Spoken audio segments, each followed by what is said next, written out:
Social media is a lie. Social media is a lie. Everything you see on social media is curated, meaning it is specifically collected in order to put forth a particular version of reality. We all do it.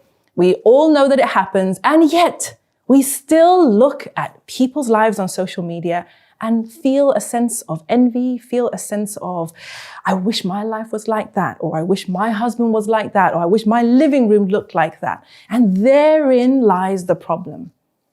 Social media as a whole is a space where people present the best version of themselves, and then the rest of us consume the content as if that is their whole reality. And then as a result, we compare our lives to their reality and we feel the frustration. Frustration comes from a gap between your reality and your expectation. And social media does a fantastic job of raising everyone's expectations by letting us think that everyone's living this amazing life and everyone looks amazing and everyone's, in shape and their children are always cute and their marriage is so beautiful and their holidays are so fabulous. Becomes the expectation. And now if your reality is here, then you've got a huge space where frustration builds.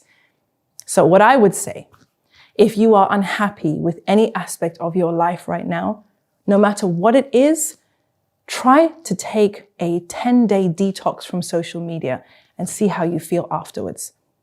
We have been taught as Muslims to be grateful. But in order to be grateful, you have to be able to see what you truly have. And you cannot be comparing what you have to somebody else and finding yourself wanting. The Prophet ﷺ also advised us to look at those below us, not those who are perceived to be above us, so that we may be grateful.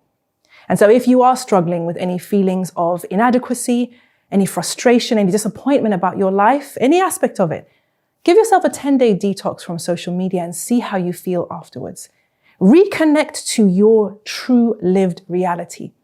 Wash yourself clean of all those images that you're comparing your life to and start to express some gratitude for what you have. Because guess what? What you have is real. What you see on social media is a lie.